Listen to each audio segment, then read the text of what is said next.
habitar en tu presencia, menguar para que crezcas tú y cada día seré más como tú. Quebranta mi corazón, quebranta mi vida, te entrego mi voluntad a ti. Todo lo que soy, Señor, todo cuanto tengo es tuyo. Yo quiero menguar para que crezcas tú.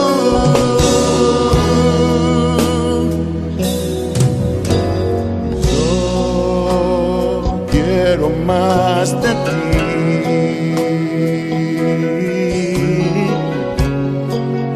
y habitar en tu presencia,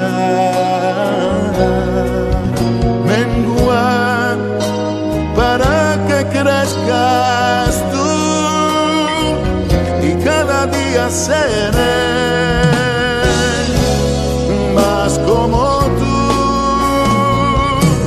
Quebranta mi corazón, quebranta mi vida, te entrego mi voluntad a ti.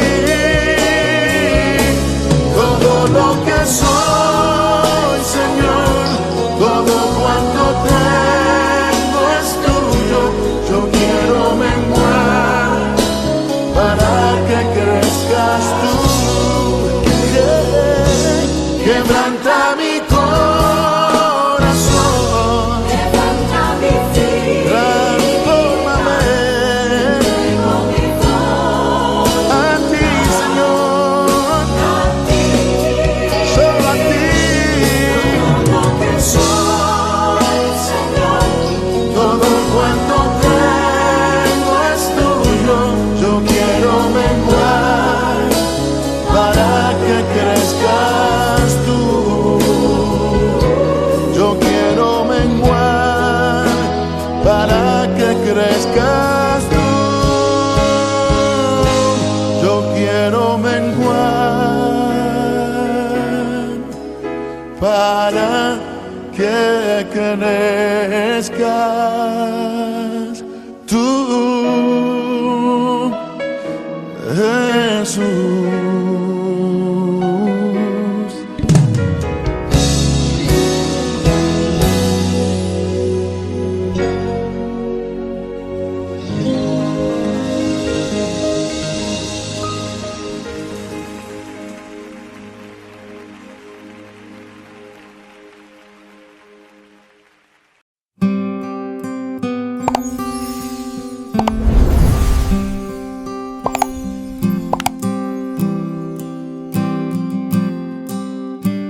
Capítulo 9. La sabiduría edificó su casa, labró sus 7 columnas, mató sus víctimas, mezcló su vino y puso su mesa. Envió sus criadas, sobre lo más alto de la ciudad clamó. Dice a cualquier simple, ven acá. A los faltos de cordura dice, venid, comed mi pan y bebed del vino que yo he mezclado. Dejad las simplezas y vivid y andad por el camino de la inteligencia.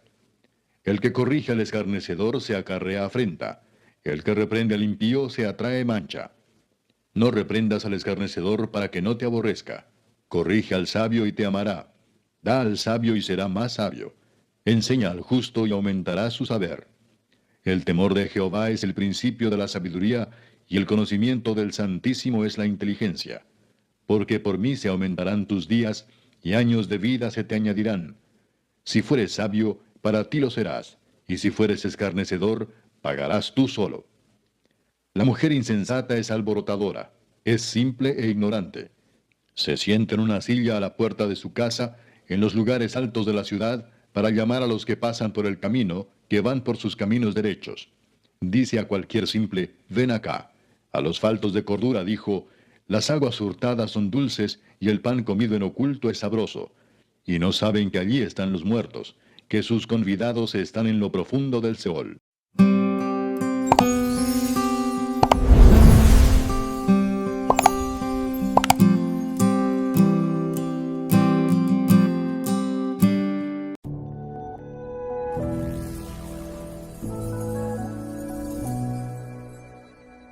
Muy bien, vamos a Proverbios, capítulo 9. Llevamos ya varias semanas estudiando este libro de Proverbios. Este libro de Proverbios fue escrito por un hombre llamado Salomón, conocido como el hombre más sabio sobre la tierra. En el momento en el que él estaba vivo, era el hombre más rico incluso sobre la tierra. Era rey de Israel. Y él escribió varios libros de la Biblia, entre ellos Proverbios, Eclesiastés y el libro de Cantar de los Cantares. Y ya llevamos 8 capítulos, hoy vamos a ver el capítulo 9 y estamos de esa manera cerrando la primera parte de este libro.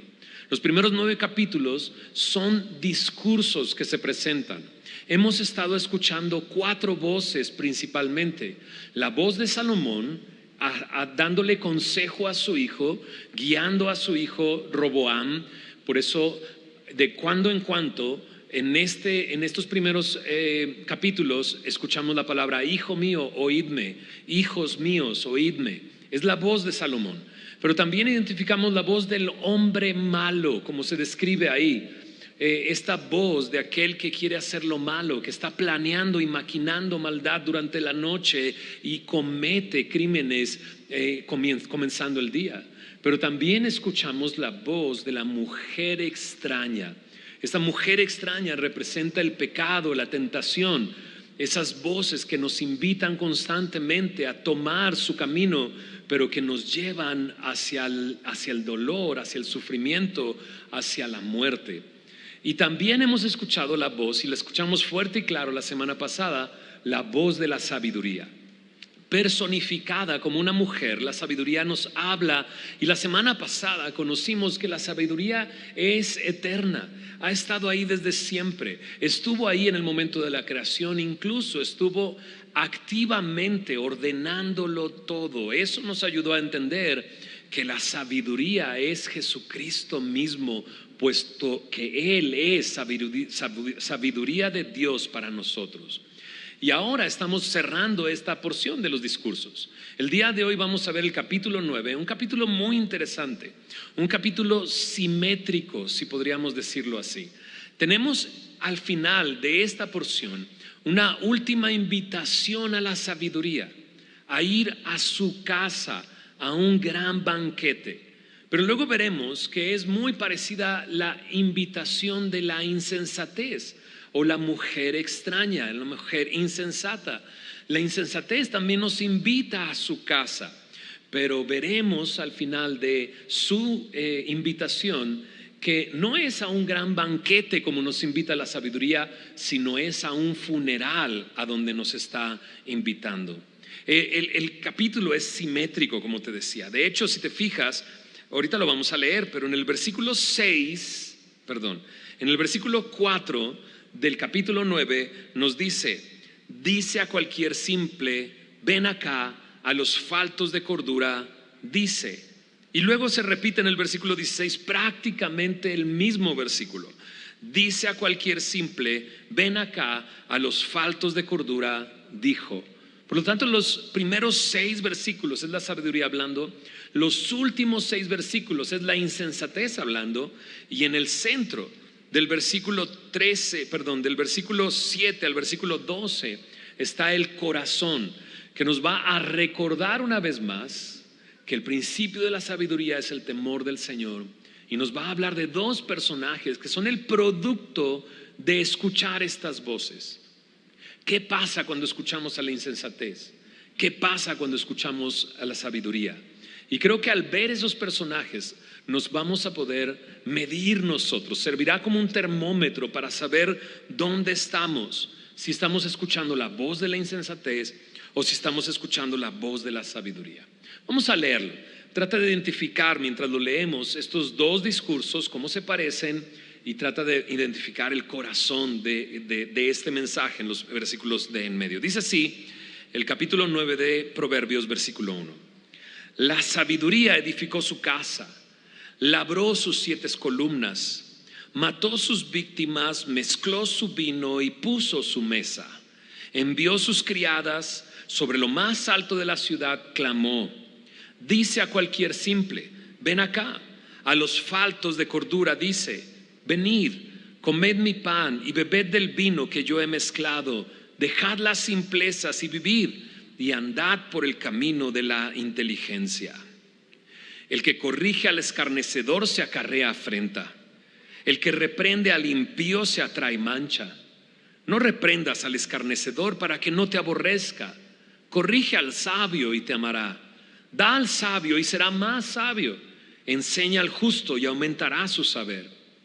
El temor de Jehová es el principio de la sabiduría, y el conocimiento del Santísimo es la inteligencia. Porque por mí se aumentarán tus días y años de vida se te añadirán. Si fueses sabio, para ti lo serás, y si fueres escarnecedor, pagarás tú solo. La mujer insensata es alborotadora, es simple e ignorante. Se sienta en una silla a las puertas de su casa, en los lugares altos de la ciudad, para llamar a los que pasan por el camino, que van por sus caminos derechos. Dice a cualquier simple, ven acá. A los faltos de cordura dijo, las aguas hurtadas son dulces, y el pan comido en oculto es sabroso. Y no saben que allí están los muertos y que sus convidados están en lo profundo del Seol. Vamos a hacer una pequeña oración. Señor, gracias por permitirnos abrir tu palabra. Señor, creemos que tu palabra, como dice de sí misma, es viva y eficaz y es más cortante que toda espada de dos filos, que puede penetrar hasta el tuétano, Señor, hasta las coyunturas, que separa el alma del espíritu, que discierne las motivaciones, las intenciones del corazón de cada uno de los que estamos aquí. Te pedimos que el día de hoy no solamente leamos tu palabra, sino que permitamos que tu palabra nos lea a nosotros y exponga lo que hay dentro de nuestro corazón, Señor. Haz tú la obra entre nosotros, ponemos este tiempo en tus manos, en el nombre de Jesús. Amén. Sí, los primeros 6 versículos son una invitación más de la sabiduría a escucharle. Pero la sabiduría ahora está en casa. La semana pasada la vimos en la calle, ¿te recuerdas? En las puertas de la ciudad, en las encrucijadas donde se juntan los caminos. Pero ahora la sabiduría está en casa. Ahora, mientras lo leemos, nos damos cuenta que no es una simple casa, es una casa.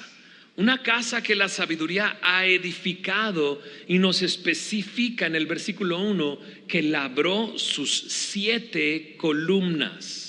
Interesante la palabra columna en esta porción. Y no nada más una columna, sino el número de columnas, 7 columnas.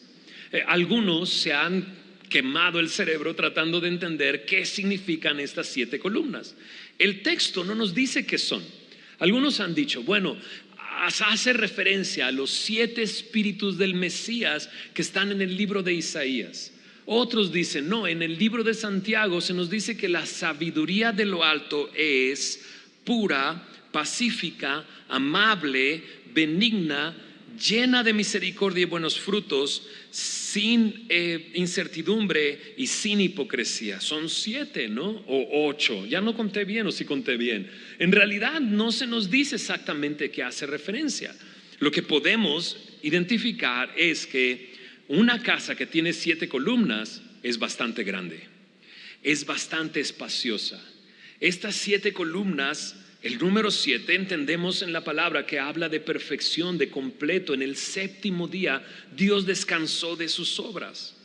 Pero lo que me habla es de una gran casa, una casa bien construida, una casa sólida, una casa con fundamentos. Y es ahí donde la sabiduría está, y está preparando un gran banquete. Sé que cuando leí se quedaron así de, ¿qué es esto? ¿Mató sus víctimas? ¿De qué está hablando?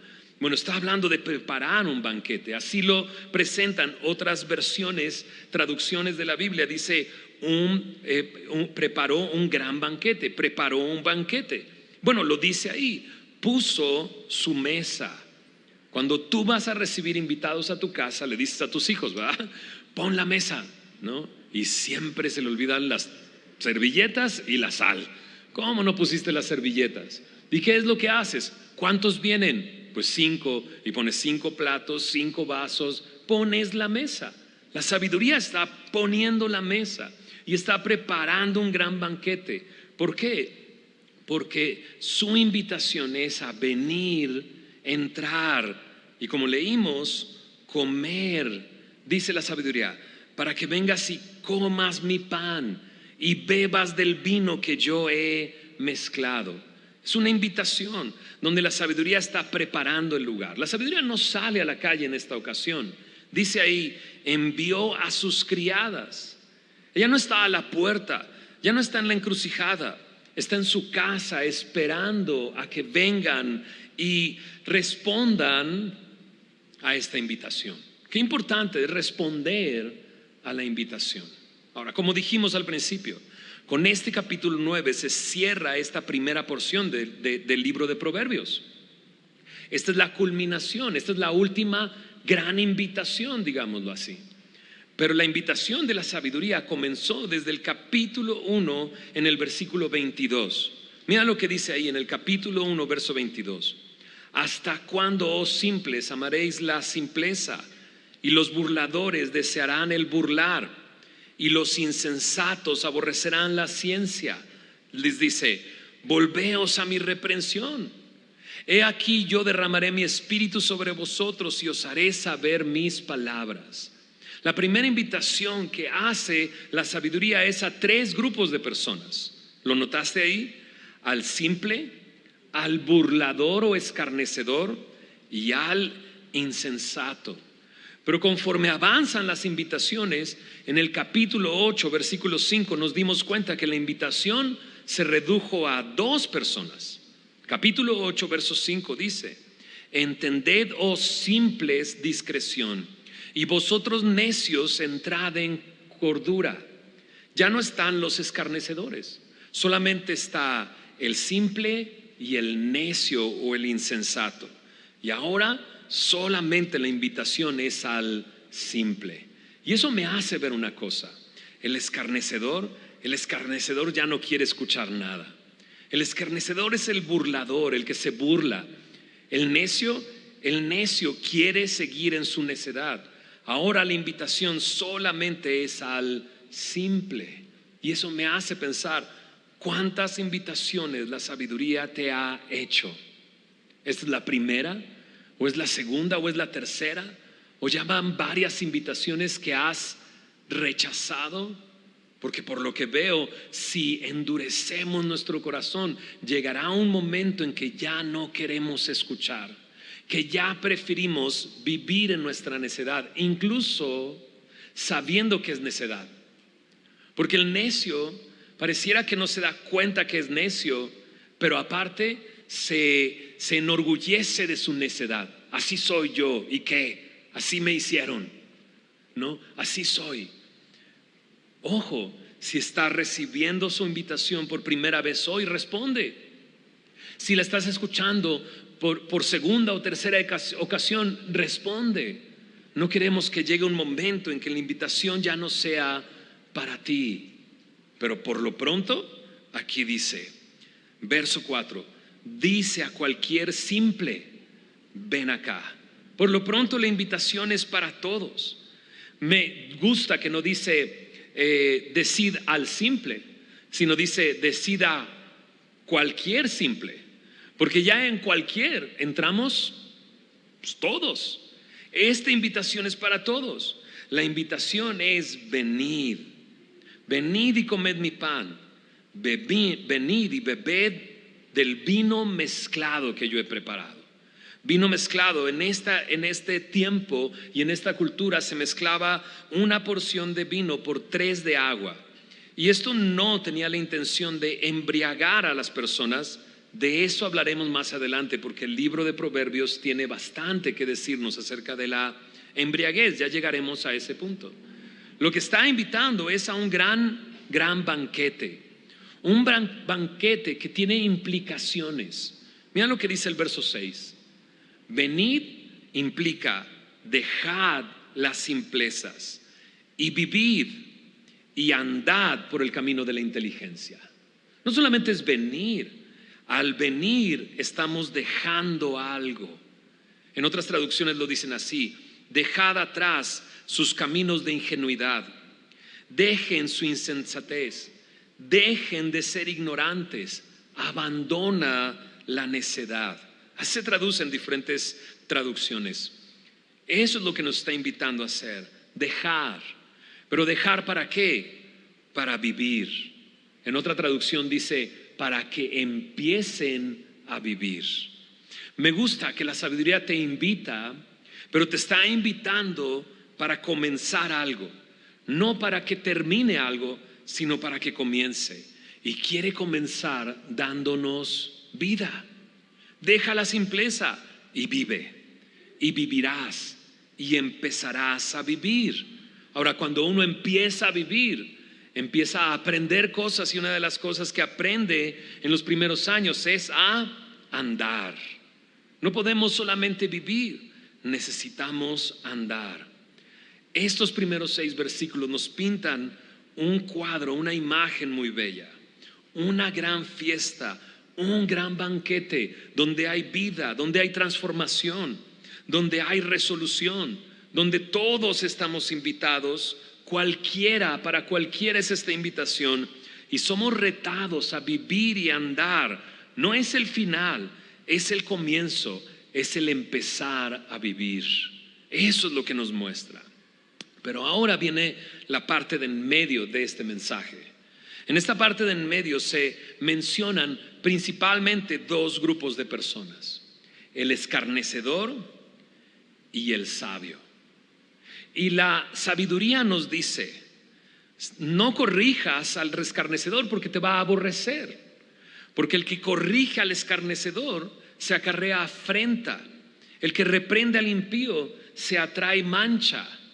Es como decir, el escarnecedor no quiere escuchar, y como no quiere escuchar, si tú le sigues hablando, lo único que va a resultar de eso es que te va a lastimar. ¿Con qué? Con sus burlas.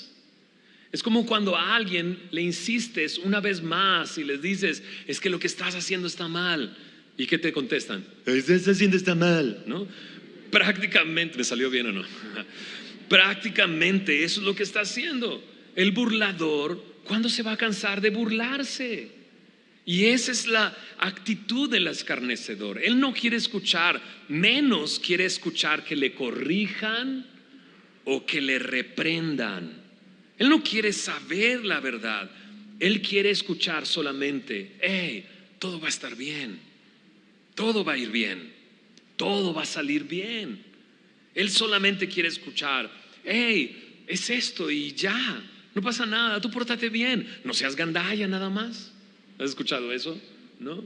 O sea, con que lleves tu vida bien, ¿no? Comprometido con tu verdad, ¿no? Mientras no seas gandalla, listo. Y eso es lo que hace el escarnecedor. Él quiere escuchar esas palabras. Él quiere escuchar paz, paz, no pasa nada. Tú sigue viviendo como tú vivas. Mientras tú le digas algo así al escarnecedor, te va a amar. Pero si tratas de corregirlo, si tratas de reprenderlo, como él solo espera eso, la única reacción que puedes obtener de él es una afrenta, una mancha. Te aborrecerá. En la NTV dice, solo ganarás su odio. Pero por otro lado está el sabio.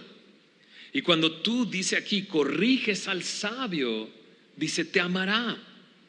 Enseñas al justo y aumentará su saber. A diferencia del escarnecedor, el sabio, al contrario, está abierto a escuchar. El escarnecedor no quiere escuchar. Aun cuando en su necedad dice que él es el más abierto, no quiere escuchar. Pero el sabio en realidad, él sí está abierto a escuchar. Escucha y considera, recibe, y lo que provoca en él es crecimiento y progreso. Nos dice ahí, enseña al justo y aumentará su saber. Hay una gran diferencia entre estos 2 hombres. Me recuerda la parábola que Jesús le da a sus seguidores. están los que le seguían enfrente de él y les habla una parábola acerca de sembrar, de agricultura, algo que ellos podían entender fácilmente, pero dentro tenía un mensaje especial que los discípulos le preguntan: a ver, no entendimos mucho, ¿qué significa? Me encanta que como discípulo puedes acercarte a Dios y decirle: no entendí mucho, ¿me explicas? La parábola del sembrador, dice Jesús a los que oían: llega un sembrador y suelta semillas, y parte de esas semillas cayó en el camino. Como el camino pues pasan las personas, no tiene profundidad de tierra, la semilla quedó arriba, las aves vinieron y se la robaron, no dio nada de fruto esa semilla. Otras semillas cayeron entre piedras, penetró la semilla, pero no tiene profundidad de tierra. Brotó una plantita, pero cuando llegó el sol se quemó porque no tenía profundidad, sus raíces no estaban firmes. Otra cayó entre espinos y creció, pero los espinos la ahogaron y se hizo infructuosa, no tenía fruto. Pero una cayó en buena tierra, y esa que cayó en buena tierra dio fruto a 30, 60 y a 100 por uno. Jesús presenta esta parábola. Yo creo que al final, en la última pequeña historia, todos dijeron: wow, porque escucha bien, esa persona sembró una semilla en buena tierra y obtuvo un fruto de 30, 60 y hasta 100 por uno. Eso quiere decir que sembró una semilla y sacó 100. Dime quién no quiere un negocio así. Dame un peso y te doy 100. Dices: ¿dónde firmo? ¿Dónde pongo el peso? Es un fruto abundante el que está hablando Jesús. Sus discípulos se quedaban así de: ¿what? ¿No? Y entonces se acercan con Jesús y le preguntan: ¿qué significa? Y Jesús les dice claramente: la semilla es la palabra de Dios, y los tipos de suelo es la manera en que recibimos la palabra. Acuérdate, el escarnecedor, el sabio, el que está cerrado, el que está abierto a escuchar. Y él dice: aquel que vino la semilla y cayó en el camino es aquel que escucha y no entiende. Escucha y no quiere escuchar. El enemigo viene y se la roba. No pasó nada. Aquel que cae entre piedras es aquel que se emociona. Escucha y dice: wow, entendí todo, wow, me emocioné. Pero cuando sale allá y enfrenta la persecución y las dificultades, se muere. Otra es aquella que cayó entre espinos. Ese es el que recibe la palabra, pero los afanes de esta vida, el perseguir las riquezas, hacen que esa semilla no dé fruto. Pero el que cae en buena tierra, dice Jesús, es aquel que escucha y entiende y recibe y aprecia la palabra, y en él se da mucho fruto. Me lo recuerda porque veo aquí al sabio siendo corregido, siendo enseñado. ¿Y qué sucede? Sucede esto: te ama y crece, aprende, aumenta su inteligencia y su sabiduría. Mientras el escarnecedor lo único que hace es burlarse. Ahora, en medio de esta historia de la parábola de Jesús que Jesús da, él dice estas palabras en Mateo 13, versículo 12. Mateo 13, versículo 12. Mira lo que dice. Mateo 13, verso 12. Porque a cualquiera que tiene se le dará y tendrá más, pero al que no tiene, aún lo que tiene le será quitado. ¿Se entendió? Dices: no entendí mucho. O sea, ese versículo que tiene que ver con todo lo demás. Es importante estudiar la palabra y ver lo que dice en el contexto. Si en el contexto está la palabra y cómo se recibe, la NTV lo traduce de esta manera: a los que escuchan mi enseñanza se les dará más comprensión y tendrán conocimiento en abundancia, pero a los que no escuchan se les quitará aún lo poco que entiendan. Y así es. El escarnecedor no quiere escuchar, mientras el sabio está abierto a escuchar porque sabe que al recibirlo va a crecer y va a progresar. ¿Por qué lo hace? ¿Por qué el sabio lo recibe? Mira lo que dice ahí en el verso 10. El corazón de este mensaje, el corazón de este libro. El temor de Jehová es el principio de la sabiduría, y el conocimiento del Santísimo es la inteligencia. No es la primera vez que aparece. En esta sección de Proverbios, del 1 al 9, comenzó con eso. Proverbios 1, versículo 7, me dice sí, el principio de la sabiduría es el temor de Jehová. Está cerrando esta sección y vuelve a decirlo. El temor de Jehová es el principio de la sabiduría. Simplemente está al revés, pero el principio es el mismo. El sabio, aquel que es sabio y que está abierto a escuchar y que crece en el conocimiento de Dios, es aquel que tiene una relación con Dios. El Salmo 19:9 me dice que el temor de Jehová es limpio, que permanece para siempre. No es un temor sucio. No es un temor sucio. Si alguna vez escuchaste, ay, es que en la religión le imprimen miedo a las personas para que entonces crean, y ay, no es lo que la Biblia enseña. ¿Okay? No es lo que la Biblia enseña. Es maravillosa la palabra de Dios. ¿Qué es lo que escuchamos al principio de este mensaje? A la sabiduría diciendo, ven, he preparado un banquete, come mi pan y bebe el vino que yo he preparado y he mezclado. La invitación es ven.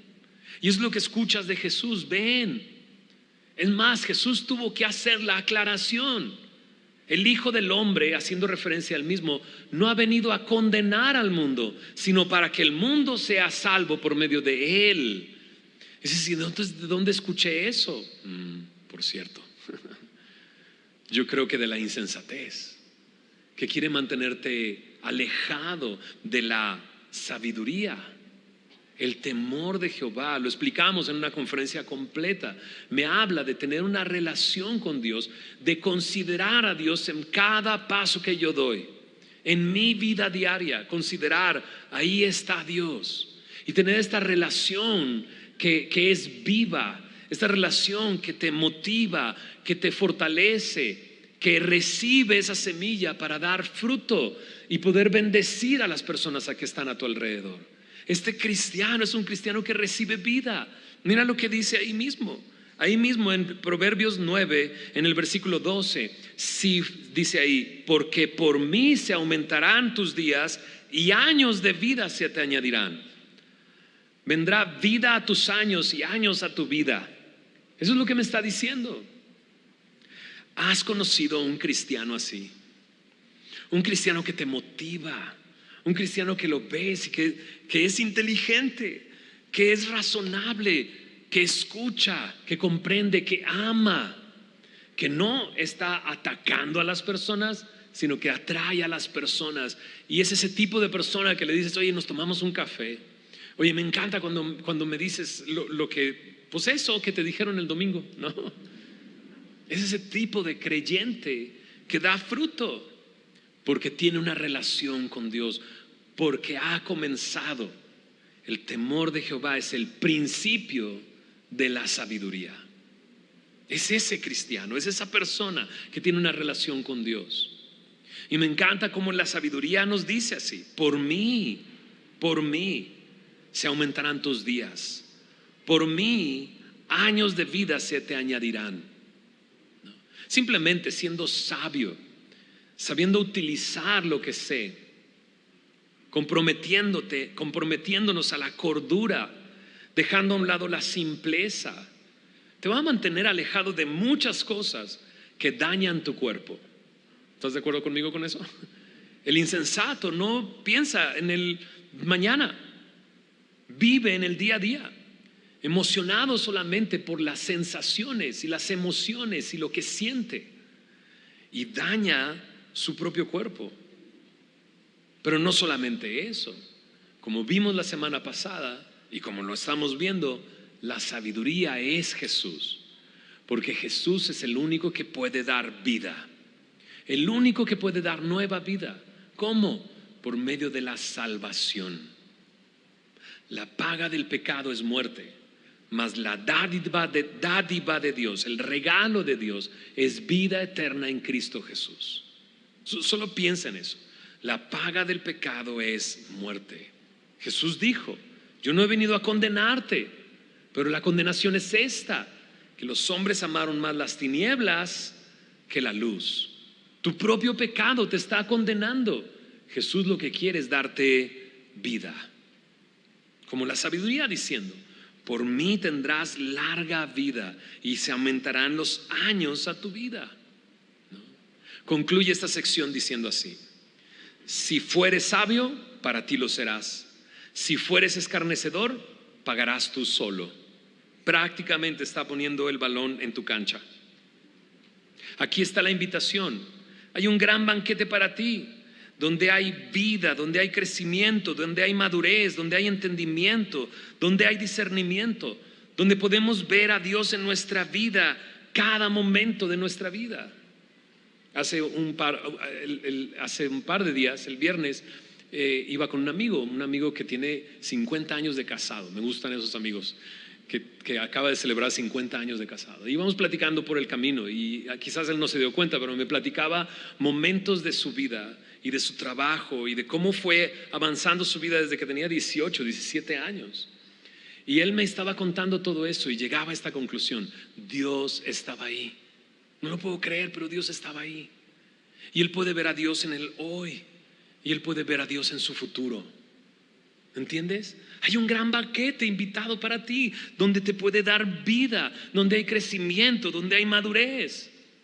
Pero si fueres sabio, es para ti. Si fueres escarnecedor, pagarás tú solo. ¿Qué vas a hacer?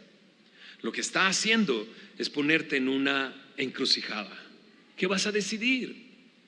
Porque la sabiduría te está invitando a un gran banquete. ¿Quieres ver a qué te invita la insensatez? Mira lo que dice ahí. En el versículo 13 aparece la invitación de la mujer insensata, de la insensatez, personificada en una mujer.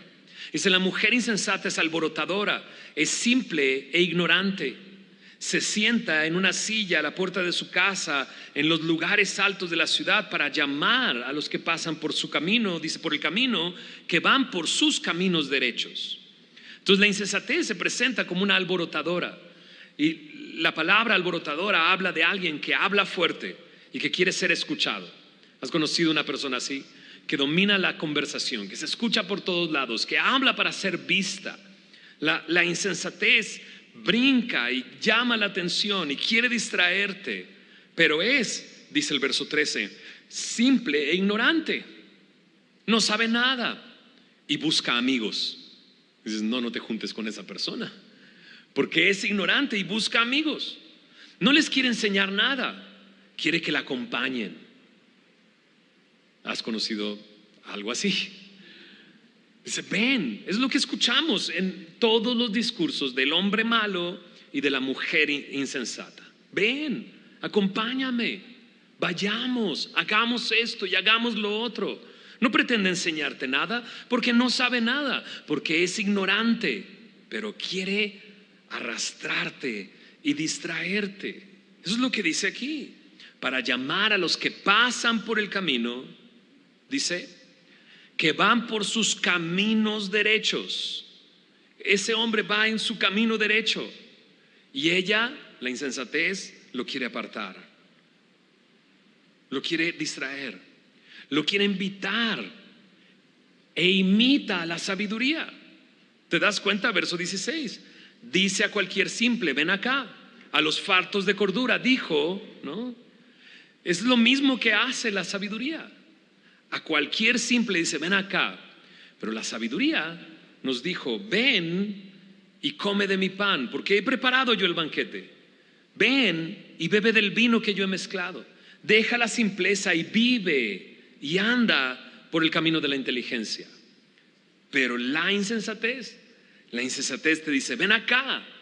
Las aguas hurtadas son dulces y el pan comido en oculto es sabroso. La insensatez no está preparando un banquete, ni siquiera edificó su casa. Simplemente está ahí para que le sigas la corriente. ¿Te das cuenta? Las aguas hurtadas, las aguas robadas son dulces. ¿Qué te ofrece la sabiduría? Vino mezclado que ella ha preparado, pero esta te ofrece un pan comido en lo oculto.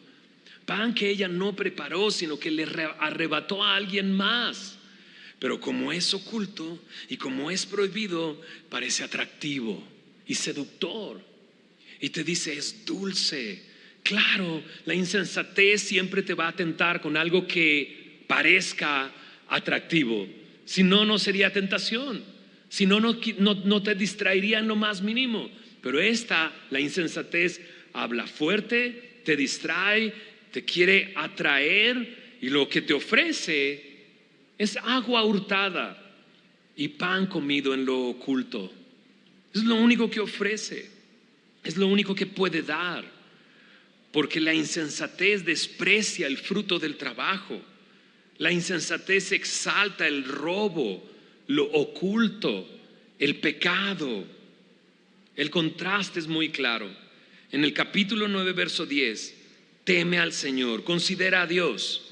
En el versículo 17, nadie nos ve y será delicioso. Es emocionante porque está prohibido. ¿A qué te suena esa voz? La Biblia cuenta una sola historia. La Biblia comienza con Dios creando al hombre para vivir para siempre con él. Pero cuando se le puso a prueba, llegó el enemigo de nuestras almas a tentar a la mujer. ¿Y qué es lo que le dijo? ¿Con que no puedes comer de todo árbol? ¿Con que no te invitaron al gran banquete? Pero no, sí, claro que me ha invitado.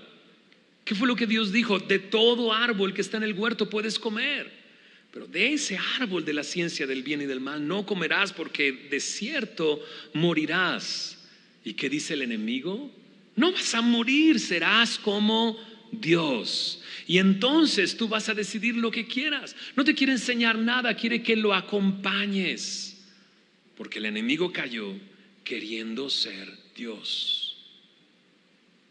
La insensatez no tiene nada que enseñarte. Me dices, pero se ve atractivo, se ve delicioso, se ve sabroso.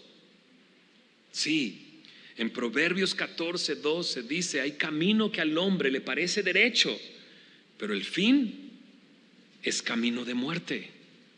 Y es hacia allá donde se dirige. La insensatez te dice, las aguas hurtadas son dulces, el pan comido en oculto es sabroso, y no saben que allí están los muertos, que sus convidados están en lo profundo del Seol. Mientras la sabiduría te invita a un gran banquete que ella ha preparado, la insensatez te está invitando a un funeral. Te está invitando a quedarte donde Moisés decidió no quedarse. En Hebreos 11:25 nos dice que Moisés dejó a un lado los placeres temporales del pecado, los deleites temporales del pecado, porque es deleite, pero es temporal, y parece derecho, pero el fin es la muerte. Lo único que tienes que hacer es echarte en esas aguas hurtadas y dejarte llevar por la corriente. El camino es camino de muerte, el fin es la muerte. En este último llamado que hace la sabiduría, la insensatez quiere volverte a distraer, volver a llamar tu atención. Pero la palabra de Dios me dice claramente cuál es el fin. ¿A dónde estás siendo invitado? ¿A un gran banquete o estás siendo invitado a un funeral?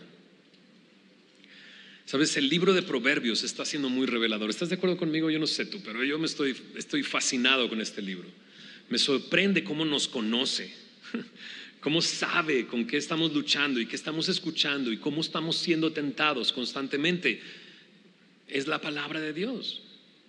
Usó a Salomón para escribirnos, pero pienso en esto y no podemos perder de vista eso. Salomón le está hablando a su hijo. Entonces nosotros los jóvenes debemos de escuchar esto, ¿no? ¿Cómo han pasado los años, verdad? Los jóvenes ni siquiera saben qué significa eso, pero los que somos viejitos conocemos la canción. ¿Cómo han pasado los años? ¿No? Pasan los años. Y algunos de nosotros nos dejamos llevar por las corrientes de agua. Y en su momento Dios llegó y nos rescató. A mí me sacó de esas corrientes. No de los pelos porque andaba pelón todo el tiempo, ¿verdad? De las barbas me agarró y me sacó. Y de repente me di cuenta que estaba ahí. ¿Y qué pasó? Él me rescató mientras mi camino era hacia la muerte, ¿no? Pero ya han pasado los años. Y ahora estando donde estoy yo, teniendo hijas jóvenes, yo veo lo que la juventud está viviendo el día de hoy y cómo hay voces audibles que les están hablando y le están tentando y le están jalando y le están distrayendo, que le están llamando y parece delicioso y parece camino recto, ¿no? Es como si te subieras ahí en Six Flags, ¿no? A una de estas que te lleva la corriente de agua sin darte cuenta que adelante hay unos rápidos. Y dices, ay, qué bonito está aquí, ¿no? Es como cuando a las ranas las meten al agua para cocerlas, ¿no? Las meten cuando está tibia el agua.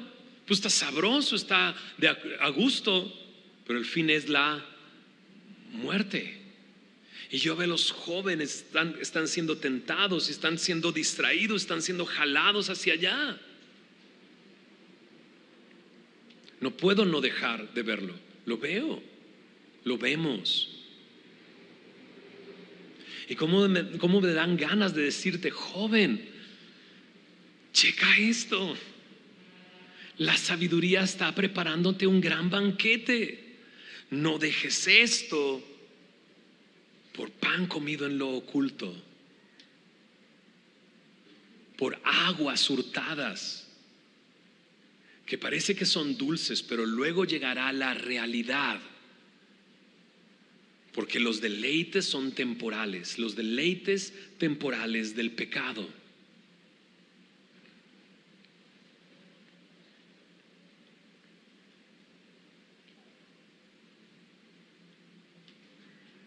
Joven, deja la simpleza y vive. Y camina y anda por el camino de la inteligencia.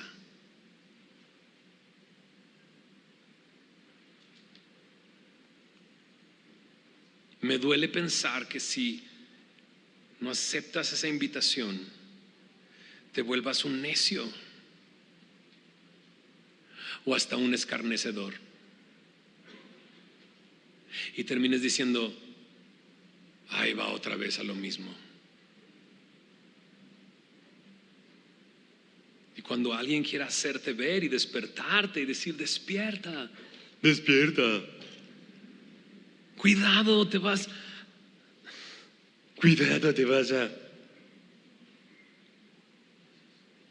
Porque el escarnecedor ya no quiere escuchar y el necio quiere vivir su necedad. Pero aquí está el gran banquete que te está preparando la sabiduría.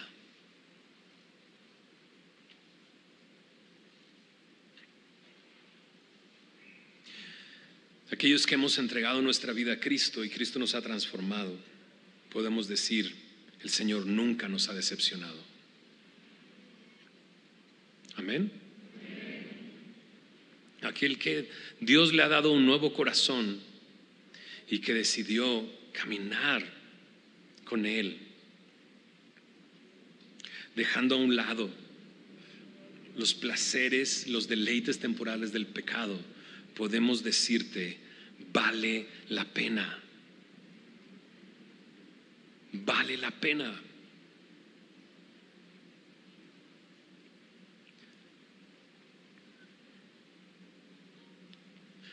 Joven, podemos decirte,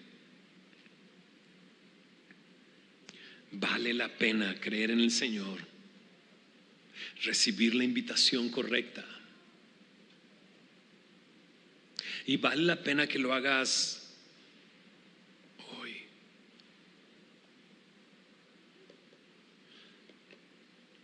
Dios a mí me llegó cuando tenía 24 años, no lo puedo creer. O sea, solamente pudo haber sido Dios solamente. O sea, literalmente estaba viviendo mi sueño hecho realidad. En la música, teniendo lo que quería, tenía lo que quería. Pedía lo que quería y me lo daban.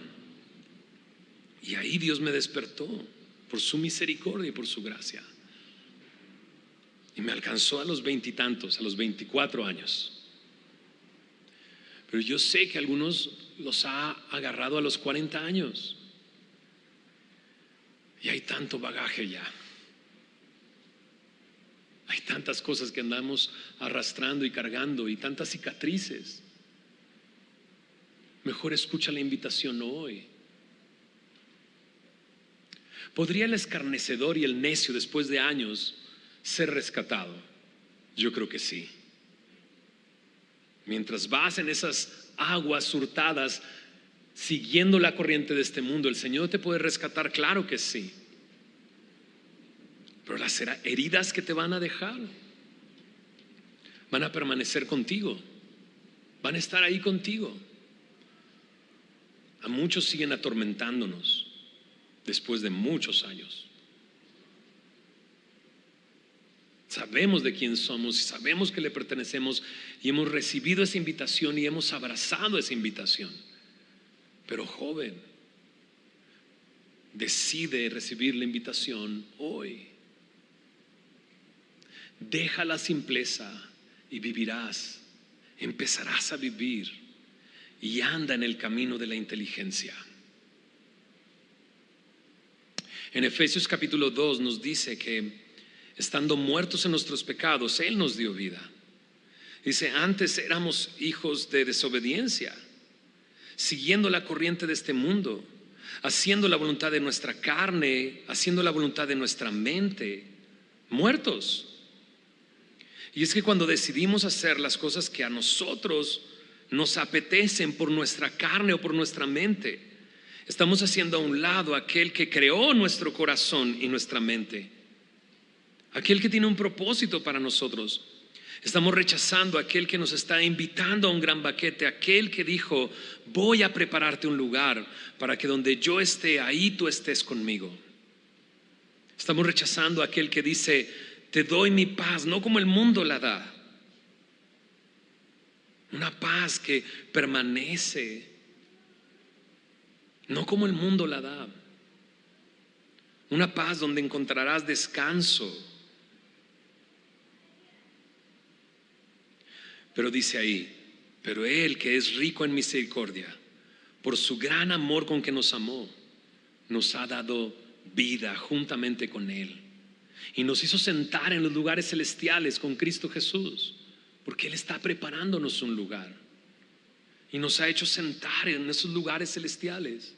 Por gracia somos salvos, por medio de la fe, y esto no de vosotros, sino un don de Dios, no por obras para que nadie se gloríe. Joven, jovencita,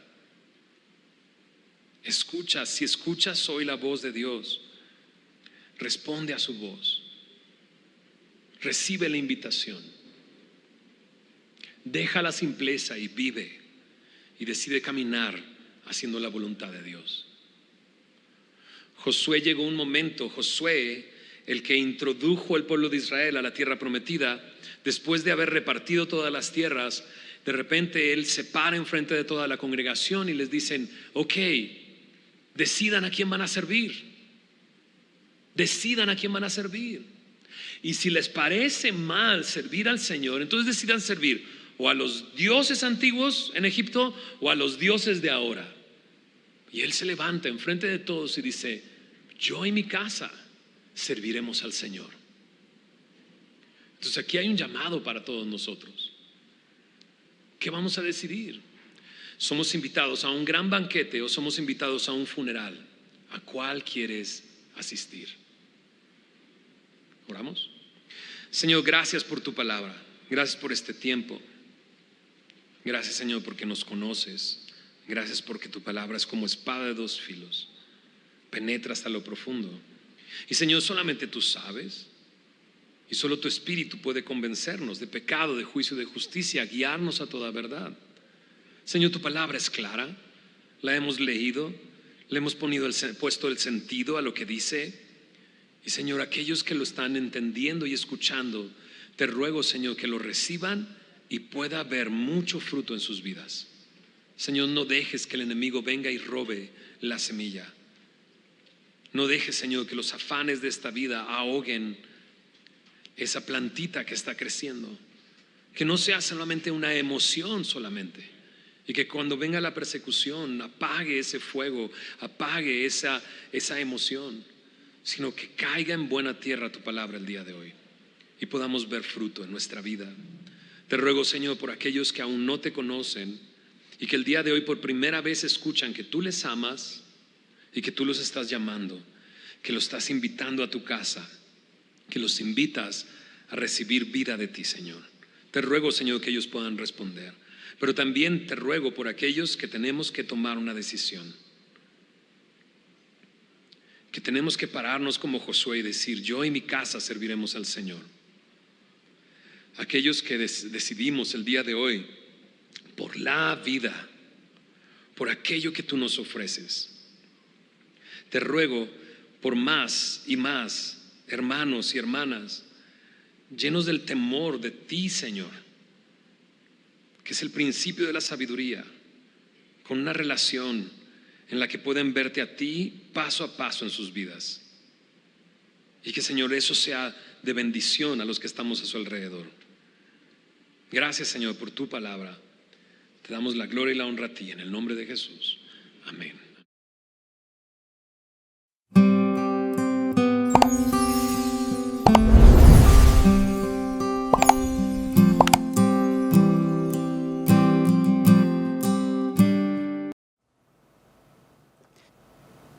El libro de Jueces.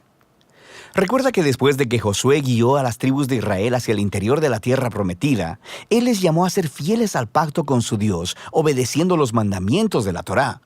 Y si hacen esto, ellos les demostrarán a todas las demás naciones cómo es Dios.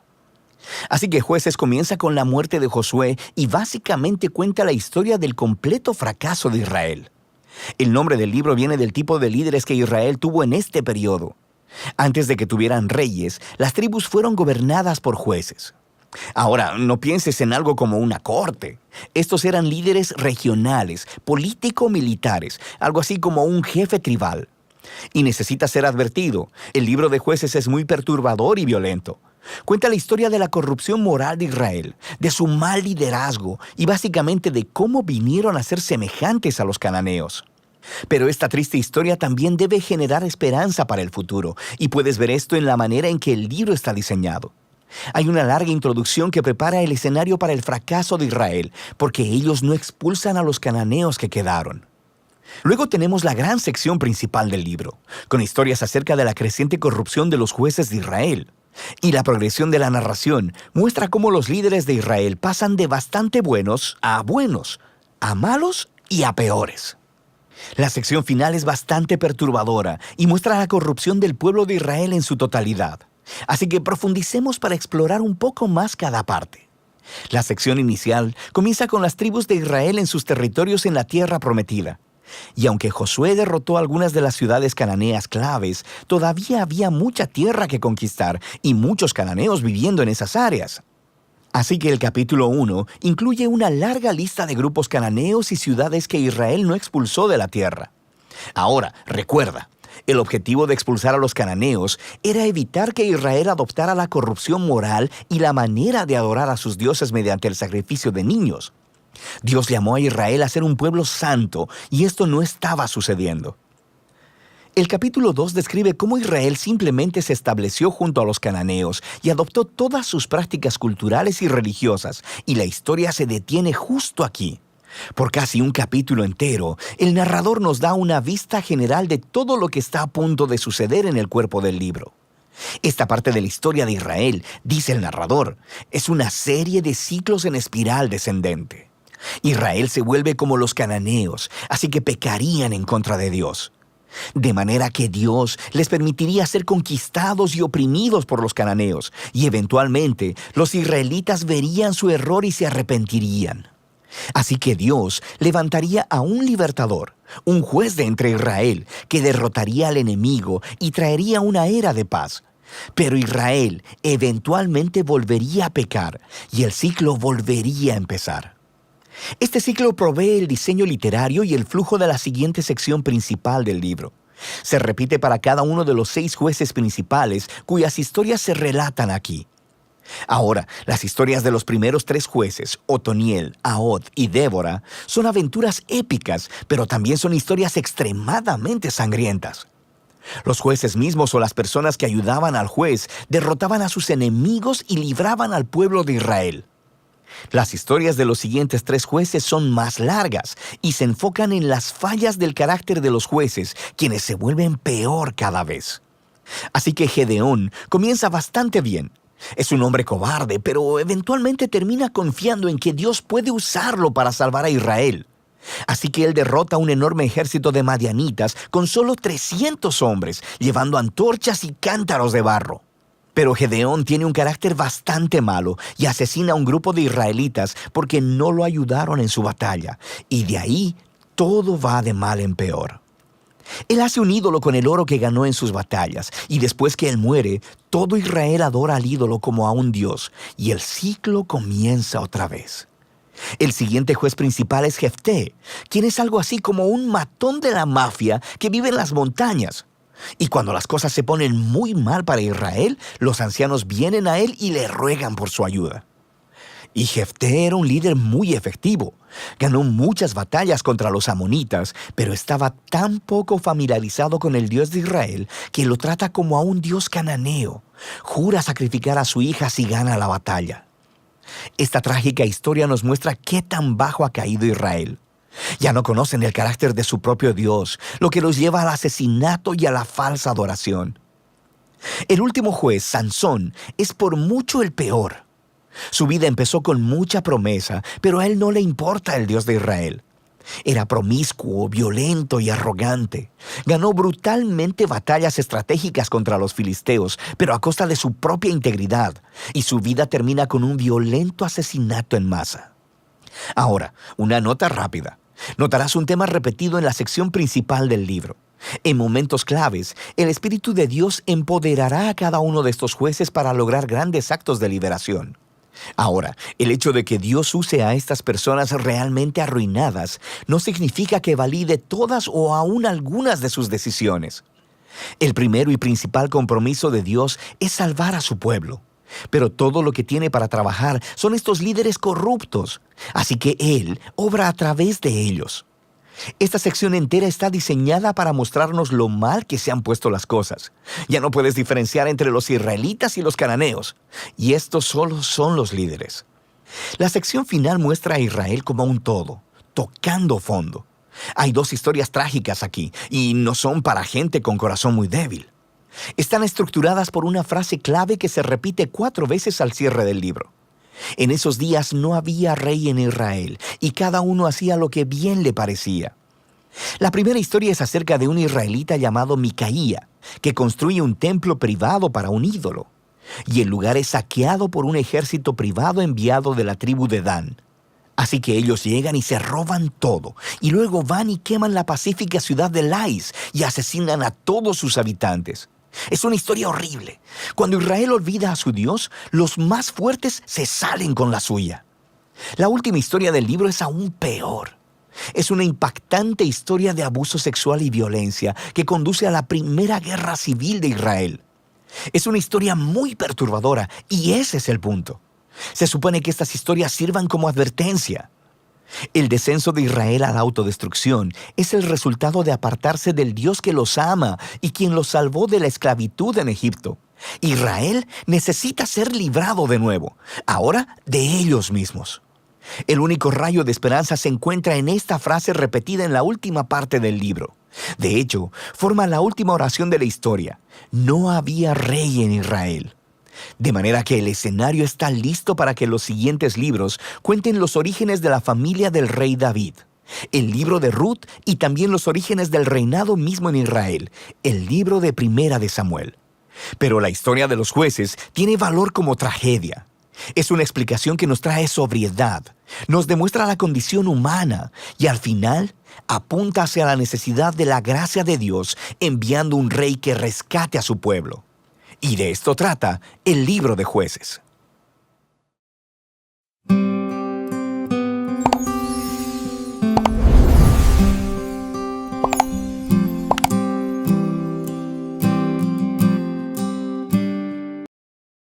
El libro de Jueces, capítulo 10.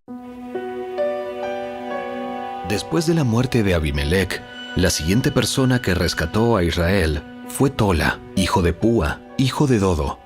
Era de la tribu de Isaacar, pero vivía en la ciudad de Samir, en la zona montañosa de Efraín.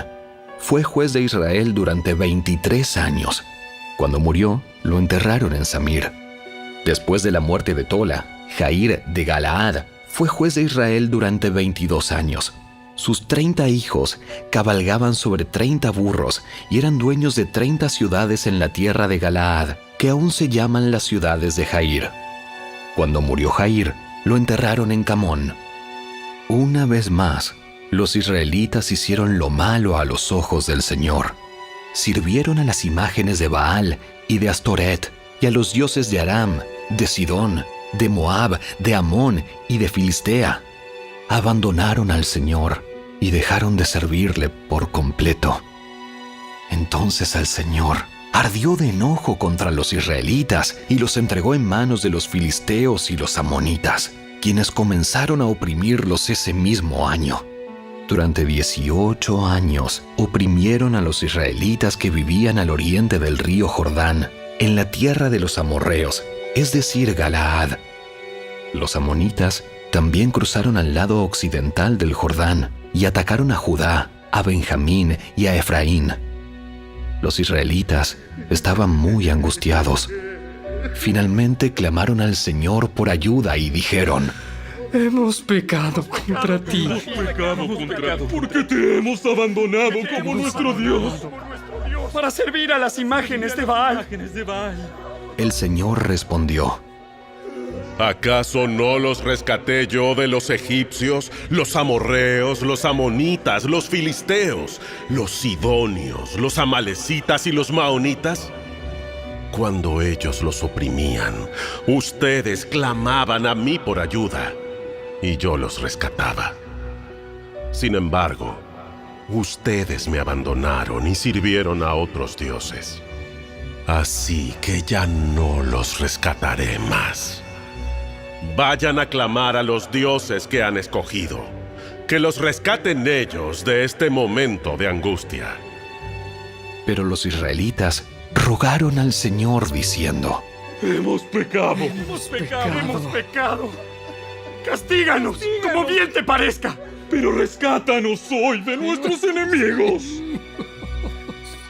Entonces los israelitas dejaron los dioses ajenos para servir al Señor, y Él se entristeció a causa del sufrimiento que experimentaban.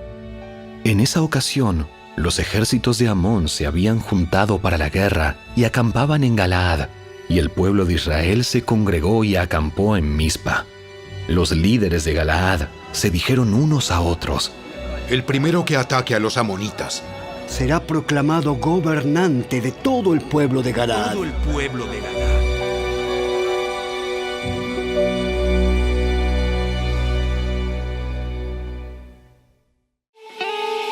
Si te gustó este video, dale me gusta, suscríbete a nuestro canal y asegúrate de activar la campanita de notificaciones para que siempre estés al día con nuestros nuevos recursos.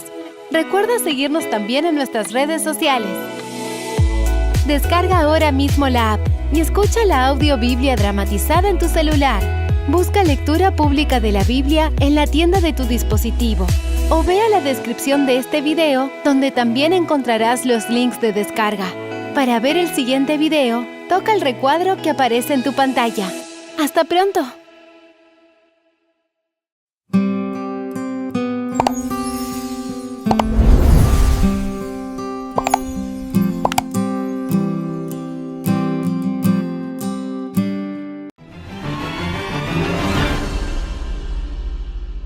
Hola, bendiciones familia del canal Esperanza Digital Studio. Bienvenidos una vez más al recorrido explicativo diario por las Sagradas Escrituras.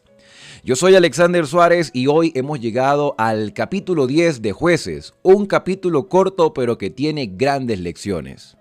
Pero antes de iniciar este estudio, quiero agradecer a todos los que el fin de semana participaron de la primera parte, la primera etapa del curso de profecía apocalíptica.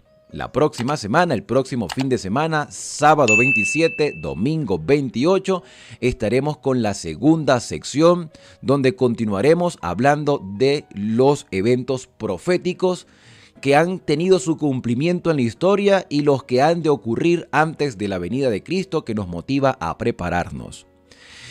Por eso, no olvides que la fecha es el sábado 27 y domingo 28. Y si tú, mi querido amigo y hermano, no has participado y quieres hacerlo, escríbeme al número de contacto que aparece en la descripción de este video. Allí abajito del video, allí está el número de contacto y el correo electrónico para que no te pierdas la oportunidad de por lo menos disfrutar del análisis de los eventos que ya han tenido su cumplimiento en la historia y los que han de ocurrir antes de que Cristo venga en las nubes de los cielos.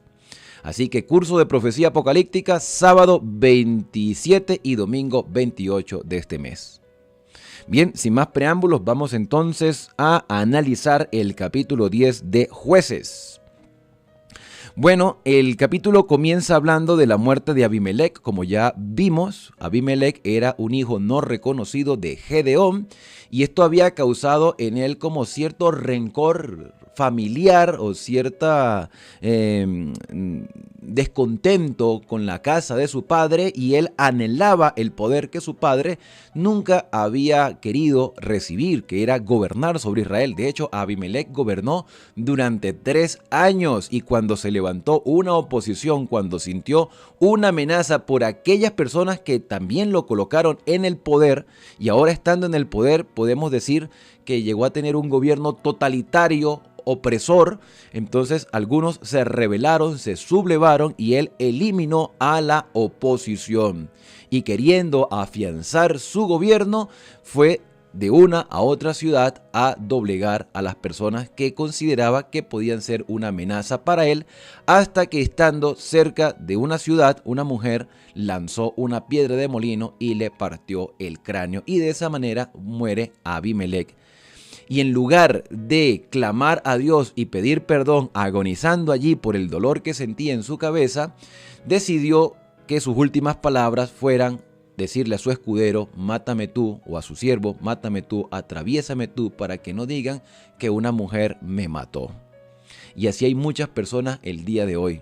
En su último suspiro, en lugar de clamar a Dios por el perdón de sus pecados a lo largo de su vida, sencillamente piensan en su egocentrismo. Bien, entonces este capítulo 10 inicia mencionando que después de la muerte de Abimelec se levantó para librar a Israel un hombre llamado Tola, hijo de Fúa, hijo de Dodo, varón de la tribu de Isaacar, que habitaba en Samir. Esto es en el monte de Efraín. Dice que juzgó a Israel durante 23 años y murió y fue sepultado en Samir, y no se dice más nada de él. Si fue un buen juez, si fue un mal juez, si tuvo algunos acontecimientos relevantes, sencillamente no se menciona nada. Solo su nombre, el lugar de su procedencia y el tiempo de su liderazgo. Y ya, allí termina entonces el ministerio de Tola dentro del pueblo de Israel. Después dice el versículo 3 que tras él se levantó Jair, que es de Galaad, Galaadita, que juzgó a Israel durante 22 años. Solo se menciona en el versículo 4 que tuvo 30 hijos que cabalgaban sobre 30 asnos y tenían 30 villas, las cuales llamaron las villas de Jair hasta hoy, que están en Galaad y cuando murió Jair, fue sepultado en Camón y ya no se menciona más nada de Jair. 2 jueces que en total gobernaron o lideraron al pueblo de Israel durante 45 años. No se describen eventos relevantes, pareciera que su liderazgo pasa por debajo de la mesa y no sabemos si fueron buenos o malos jueces. Cabe destacar el hecho de que al no mencionar eventos relevantes, es posible que su liderazgo haya sido muy bueno, que su liderazgo haya sido en un periodo de tranquilidad, de paz y de posible fidelidad al Señor. 45 años bien gobernados, 45 años de tranquilidad, de 2 hombres que no se menciona prácticamente casi nada. Y muchas veces en la actualidad sucede lo mismo. Hay líderes muy buenos en nuestras iglesias, en nuestras congregaciones, en algunos lugares, y su liderazgo pareciera irrelevante porque pasa por debajo de la mesa. No es relevante a los ojos de muchas personas, pero es relevante a los ojos de Dios. Y aunque estos hombres no se les describe como grandes, ilustres, y muchas veces su nombre ni siquiera son recordados, Dios dejó una evidencia de que existieron y que gracias a su liderazgo hubo 45 años de paz, hubo 45 años de tranquilidad, porque Dios utilizó a estos 2 hombres, aunque su historia no aparezca en detalle en la Escritura. Muchos de nosotros no seremos reconocidos públicamente en esta tierra, pero el Señor tiene una descripción detallada en el cielo de cada una de nuestras acciones, de cada parte de nuestro ministerio, del cumplimiento de nuestro deber, y al final el Señor nos dará la recompensa. Y aquí se cumple lo que dijo el Señor Jesús: el que quiera ser primero en el reino de los cielos debe ser siervo. Y aquí vemos 2 siervos, porque los primeros serán postreros y los postreros serán primeros. Y los que hayan recibido gloria en esta tierra, también quizás reciban gloria en el cielo, pero aquellos que mostraron su humildad y su sencillez a lo largo de su liderazgo, Dios le dará una mayor recompensa. Serán los primeros en el reino de los cielos, porque fueron siervos del Señor. Y aunque no se les reconoció aquí en este mundo, Dios le dará su recompensa grande en la patria celestial. Y esto a mí me llena de esperanza, porque tú también tienes un liderazgo para cumplir, mi querido hermano y amigo. Tú también tienes una obra que hacer y la estás haciendo, y quizás los pastores u otras personas o hermanos de más influencia, ellos no notan el deber que tú estás cumpliendo. Estás haciendo un trabajito de hormiga calladamente, pero al Señor no se le escapa absolutamente nada, y Él sabe lo que tú estás haciendo, no para tu gloria personal, no para tu ensalzamiento, sino para la gloria de Dios. Tú tienes un ministerio que cumplir como el de Tola, como el de Jair, y serás una bendición para otras personas, aunque algunos no lo noten. Versículo número 6. Pero los israelitas, después de la muerte de estos 2 hombres, después de 45 años, los israelitas volvieron otra vez a hacer lo malo a los ojos del Señor. Y en esta ocasión fue peor, porque dice que sirvieron a los Baales, 1. Sirvieron a Astarot, 2. A los dioses de Siria, 3. A los de Sidón, 4. A los de Moab, 5. A los de Amón, 6. Y al de los filisteos, 7. Adoraron dioses falsos. 7 tipos de dioses: los de Baal, los de Astarot, los de Siria, los de Sidón, los de Moab, los de Amón y los de Filistea. Entonces, en lugar de ser una luz para esas naciones, Israel se dejó influenciar por aquellas ciudades, por aquellas comunidades, por aquellas culturas, por aquellas tendencias. Y eso mismo sucederá en el tiempo del fin. Satanás, dice Apocalipsis capítulo 13, es como un dragón que anda buscando, como un león buscando a quien devorar, como un dragón que arrastra las estrellas del cielo, un dragón que tiene poderes malignos aquí en la tierra, descritos con bestias, y esas bestias buscan la adoración. Y todo aquel que no adore a la bestia, entonces será perseguido. Y se describe la adoración a la bestia con 3 números, 666, el 6 repetido 3 veces. Y esos 6 representan la humanidad sin Dios, el egocentrismo, el materialismo, el secularismo. Cuando yo hago de los placeres lo principal en mi vida, cuando yo soy el centro de mi vida. Por eso se menciona a Tola y a Jair como hombres humildes que pasaron por debajo de la mesa. No se describe su liderazgo en detalle. Pero Israel decidió hacer las cosas a su propia voluntad cuando estos líderes ya no estaban. Y su condición postrera llegó a ser peor que la primera. Ya no solo adoraban un dios falso, Baal, sino que ahora adoraban 7 dioses falsos de diferentes regiones y se volvían egocéntricos porque nosotros somos el pueblo de Dios. Porque nosotros tenemos una posesión material rica. Y esa será la condición de la iglesia que descuide su espiritualidad en el tiempo del fin, como la iglesia de la Odisea. Una iglesia tibia, egocéntrica, que dice yo no tengo necesidad de nada.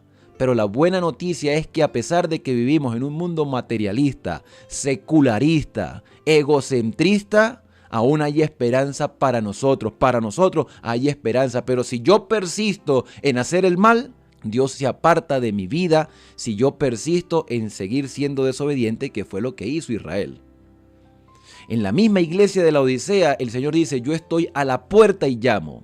Si alguno oye mi voz y abre la puerta, entraré a él, cenaré con él y él conmigo. Versículo número 7. Y el Señor, debido a la idolatría en Israel, el Señor se enojó con Israel y los entregó en manos de los filisteos y de los amonitas. Estos, los filisteos y los amonitas, oprimieron y los quebrantaron durante 18 años a los israelitas que estaban del otro lado del Jordán en la tierra del amorreo en Galaad, es decir, en el lado oriental. Y los amonitas pasaron el Jordán para combatir también a los de Judá y Benjamín. Cruzaron hacia el occidente para atacar a Rubén, a Benjamín y a Efraín. E Israel fue afligido en gran manera. Entonces los israelitas clamaron al Señor como en otras ocasiones lo habían hecho.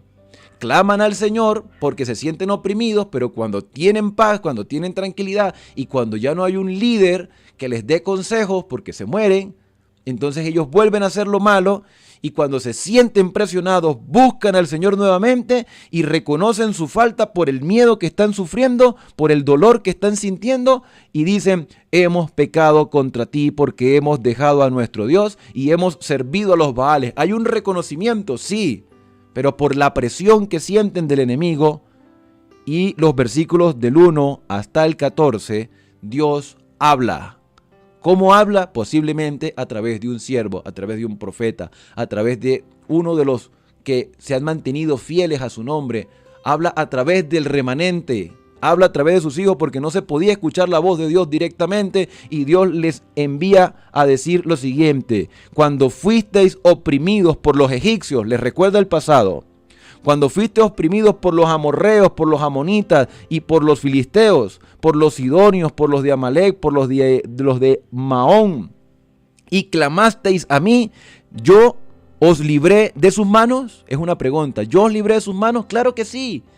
Cuando ellos clamaron una y otra vez, cada vez que moría un juez y ellos se volvían a la idolatría y clamaban al Señor cuando se sentían presionados, Dios les enviaba un nuevo libertador. Les envió a Gedeón y otros personajes más que ya hemos estudiado a lo largo de los capítulos. Pero dice el versículo 13, pero vosotros me habéis dejado y habéis servido a otros dioses, por tanto no os libraré más. No os libraré más. Sufran las consecuencias. Aquí hay un castigo directo por la rebeldía y Dios retira su protección. Y dice, yo no los voy a librar más. Ustedes son muy tercos. Ustedes y las generaciones que van surgiendo. Y dice el versículo 14 que el Señor le expresa al pueblo de Israel, id y clamar a los dioses que habéis elegido, que ellos os libren de vuestra aflicción. Vaya, clamen a esos dioses. Vaya, clamen a las imágenes. Vaya, busquen a sus líderes. A esos líderes que los han desviado hacia los dioses ajenos. Vayan, búsquenlo. Y eso mismo nos dice hoy en día. El Señor nos dice, vaya y clamen cuando ustedes tengan necesidad para ver si los van a ayudar. Vaya, busquen a sus políticos, a sus gobernantes, a ver si ellos los van a ayudar. Y el versículo 15 muestra a los israelitas respondiendo al Señor, hemos pecado. Haz con nosotros como bien te parezca, pero líbranos en este día. Y como Dios es tan misericordioso, porque siempre lo ha sido, Dios es un Dios de amor y no deberíamos dudar de eso. Vemos que Dios responde a el clamor de sus hijos. El versículo 16 muestra que los israelitas quitaron de entre ellos a los otros dioses y comenzaron a servir al Señor, quien no pudo soportar más el sufrimiento de Israel. Dios se duele de que su pueblo sufra. Los amonitas se juntaron y acamparon en Galaad, se juntaron también los de Israel y acamparon en Mizpa. Los príncipes y el pueblo de Galaad dijeron el uno al otro, ¿quién empezará la batalla contra Amón? Él será cabeza de todos los que habitan en Galaad. Pareciera que este capítulo 10 es una recapitulación en un evento histórico diferente de lo que sucedió en el capítulo 1. ¿Quién irá a batallar de primero? Ellos dejan todos sus dioses, hacen una reforma en sus vidas, manifiestan un cambio público y como todavía están con vida, todavía tenían esperanza de cambiar. Mira, mi querido hermano y amigo, no importa lo que tú hayas hecho, ya no vale la pena ni siquiera mencionarlo. Pero si tú hoy reflexionas en tu condición y abandonas todo aquello que nos separa del Señor, todas aquellas cosas materiales que consideramos ya innecesarias porque no nos ayudan para nada en nuestro crecimiento espiritual, cuando dejamos el yo a un lado, el egocentrismo, y tratamos de ser como Tola y Jair, humildes en nuestra responsabilidad y nuestro deber al Señor, entonces el Padre Celestial envía su ayuda con su Espíritu Santo, con sus ángeles a protegernos, pero tiene que haber una reforma espiritual en nuestra vida, tiene que haber un cambio, y mientras haya vida, hay esperanza. Y ese cambio solo lo vamos a lograr clamando al Señor. Señor, ayúdame en mi debilidad. Debo reconocer mi falta, pero también debo reconocer que soy débil para cambiar yo solo. Necesito, Señor, que tú me ayudes. Y una vez que he reconocido mi falta y he clamado al Señor por ayuda, debo ponerme a su orden para cumplir su obra. Debo dejar de hacer lo que antes estaba haciendo y que me afecta a mi vida espiritual, y debo comenzar a hacer lo que el Señor me pide, y Dios nos va a librar. Cuando lleguemos al capítulo 11, veremos entonces a quién levantó el Señor como el nuevo libertador de Israel después de la muerte de Jair y Tola. Y bueno, con esto hemos llegado al final del capítulo por el día de hoy. La lección es: seamos humildes, reconozcamos la grandeza del Señor y también reconozcamos que nos hemos equivocado, y al reconocer, el Señor enviará su ayuda. Pero si persisto en ser rebelde, el Señor se apartará de nuestra vida y nos dejará a merced de las consecuencias. ¿Dios se duele de nuestro dolor? Claro que sí. ¿Dios sufre con nosotros? Por supuesto, pero no nos puede obligar a servirle. Eso debe nacer de tu corazón, como una manifestación de nuestra fe. Bueno, el momento es propicio para orar y pedirle ayuda al Señor en este momento tan importante de nuestra experiencia espiritual. Querido Padre, hoy queremos agradecerte, hoy queremos, Señor, solicitar tu ayuda. Queremos pedirte, Señor, que seas nuestro guía, que nos permita, Señor, entender que tenemos una obra que cumplir, y si nadie nos reconoce, estamos seguros de que tú, Señor, llevas un registro detallado de la obra que hemos hecho por tu amor y por tu misericordia. No permita, Señor, que seamos rebeldes como en algún momento lo fue Israel, y ahora vemos la impotencia que se puede manifestar cuando tú no estás a nuestro lado.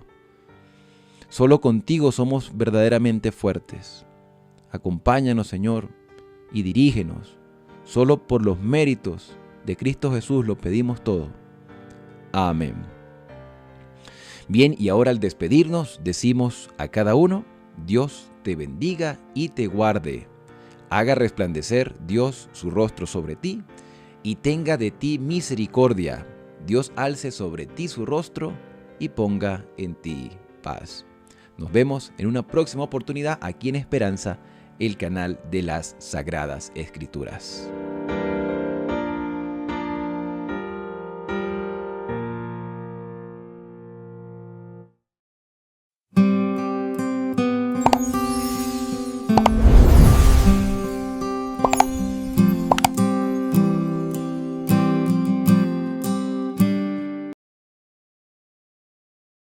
Capítulo 10.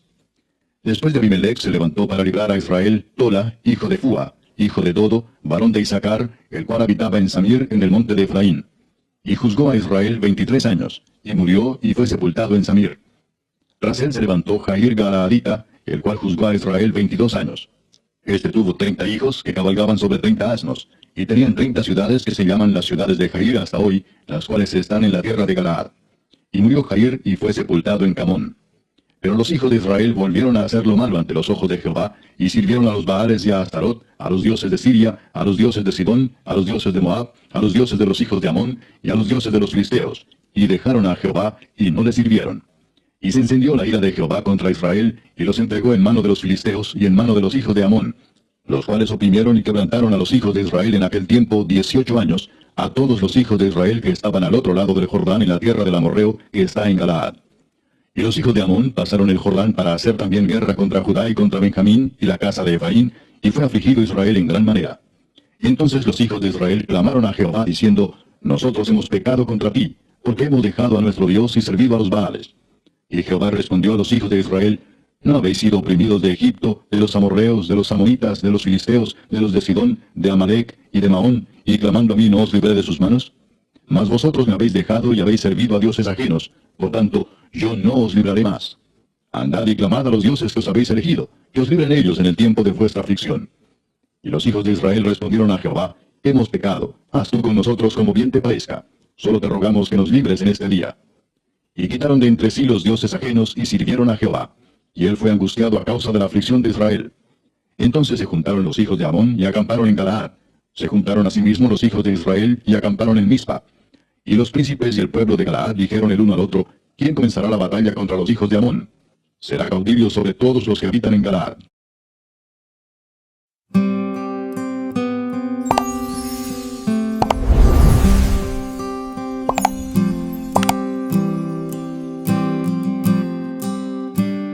Hoy es un día especial para ti y para mí. Hoy podemos cambiar. Hoy podemos ser diferentes. El Espíritu Santo de Dios vino a cambiar, a liberar, a dar paz, a dar amor. Si en esta noche tú estás aquí, quieres cambiar, hoy es una buena oportunidad. El Espíritu Santo se mueve en medio de nosotros y Él puede cambiarte. No importa qué tan malo seas, o qué tan bueno seas, o crees que eres, siempre podemos ser mejores.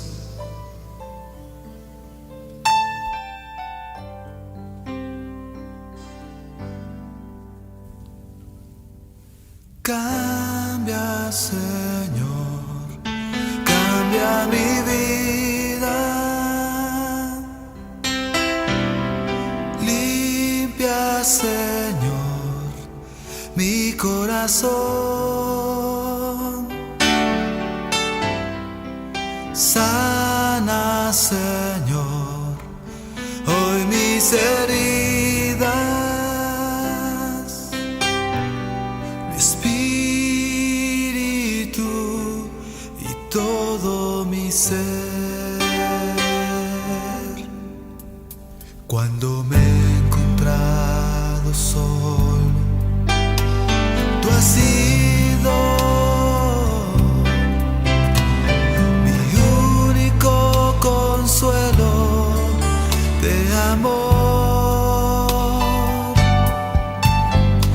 Es por eso que ahora te pido, cambies mi vida con tu poder.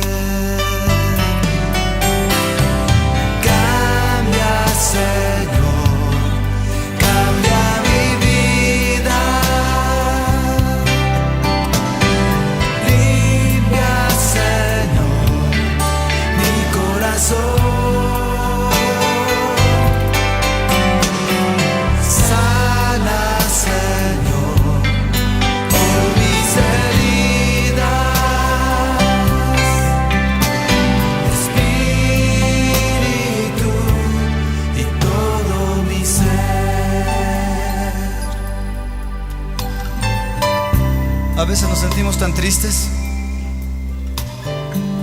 Sentimos que no importamos nada para nadie. O a veces creemos que somos muy buenos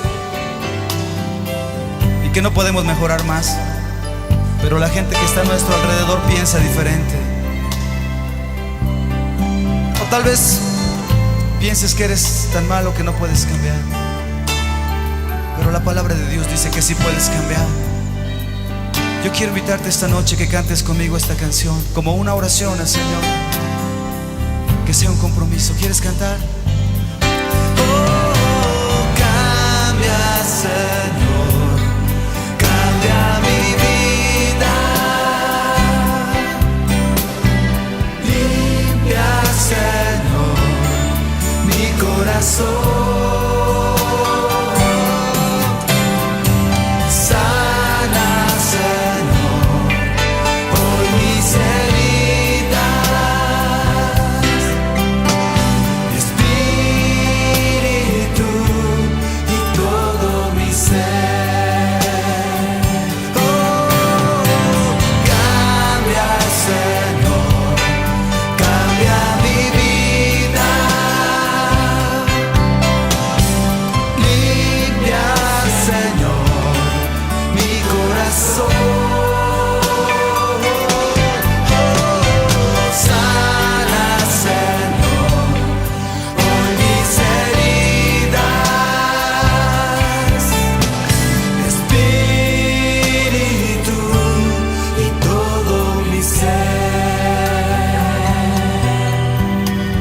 Espíritu y todo mi ser.